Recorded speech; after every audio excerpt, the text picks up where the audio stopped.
যে ভীতিতে ছিল ব্রাজিল শেষ অবধি সেটাই ঘটেছে মরক্কোর বিপক্ষে। প্রতিপক্ষ স্ট্রাইকার সেবেরির গোলে পিছিয়ে পড়ে সেনেসাওরা, তবে ভিনিসিয়াস জুনিয়রের দুর্দান্ত এক গোলে সমতায় ফিরে হলুদ জার্সিধারীরা। ভক্তদের প্রত্যাশা অনুযায়ী দুই দলের ম্যাচে ছিল টান টান উত্তেজনা। আক্রমণ পাল্টা আক্রমণে ম্যাচের প্রতিটা সময় ছিল উত্তেজনা। সেখান থেকে ম্যাচের ফলাফল নিয়ে বিস্তারিত জানবো।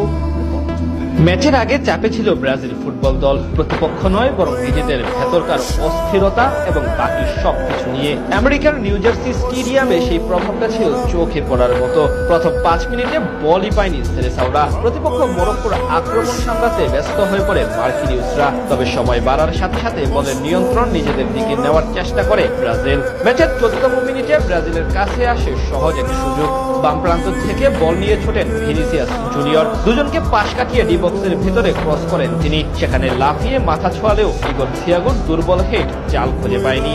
এরপর আরো দুটি আক্রমণ করে ব্রাজিল। সেখান থেকে একটি কর্নার কিক পায় সেনেসাওরা। তবে সেই কর্নারে উল্টো বিপদে পড়ে তারা। 21তম মিনিটে মাঝমাঠ থেকে ভুল পাসের সুযোগ নিয়ে বল পেয়ে যায় মরক্কো। সেখান থেকে ইব্রাহিম দিয়াজের বাড়ানো বল প্রতিপক্ষ গোলকিপারকে বোকা বানিয়ে প্রথম গোল করেন ইসমাইল সাইবেরি। এক গোলে পিছিয়ে পড়ে যেন টনক নড়ে ব্রাজিলের। যদিও 27তম মিনিটে নিজেদের সাইড থেকে বল নিয়ে দৌড়িয়ে দূরপাল্লার শটে আশরাফ হাকিমি ব্রাজিলের রক্ষণে কাঁপন ধরান, তবে বল চলে যায় গোলপোস্টের বাইরে দিয়ে।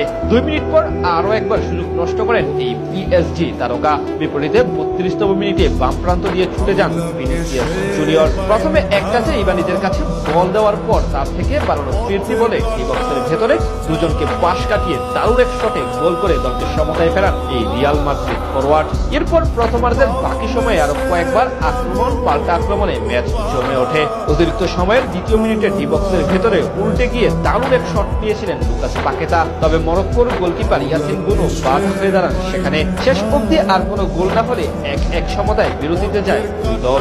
দ্বিতীয়ার্ধে দুই পরিবর্তন নিয়ে নেমে বলের কন্ট্রোল নেওয়ার চেষ্টায় থাকে ব্রাজিল ফুটবল দল। কিছুক্ষণের মধ্যে জোড়া কর্নার পায় তারা, তবে সেখান থেকে কাজে লাগাতে পারেনি কেউ। 52তম মিনিটে ডি বক্সের ভিতরে সহজ সুযোগ পান ইগর থিয়াগো, কিন্তু তার শট রুখে দিয়ে মরক্কোকে বাঁচিয়ে দেন ইয়াসিন বুনো। ধীরে ধীরে আক্রমণের ধার আরো বাড়াতে থাকে ব্রাজিল। 66তম মিনিটে ব্রুনো গিমারায়েসের বাড়ানো বল একটুর জন্য পা ছোঁয়াতে পারেনি রাফিনিয়া। সেটি হলেই এগিয়ে যেতে পারত ব্রাজিল। 71তম মিনিটে সুযোগ তৈরি করে মরক্কো। সেখানে সাইবেরির শট একটুর জন্য জালে জড়ায়নি। এরপর আরো বেশ কিছু আক্রমণ পাল্টাক্রমণ চলে দুই দলের মাঝে মাঝে বেশ কিছু সুযোগ তৈরি করে ব্রাজিল। অতিরিক্ত সময় দেওয়া হয় 10 মিনিট। একেবারে শেষ মুহূর্তে মরক্কোর দূরপাল্লার শট ঝাঁপিয়ে পড়ে রুখে দেন ব্রাজিলের গোলরক্ষক এলিসন বেকার। সেখান থেকে এরপর আর কোনো বিপদ আসেনি দুই দলের মাঝে। ফলে সমতা নিয়ে মাঠ ছাড়ে উভয় দল। আর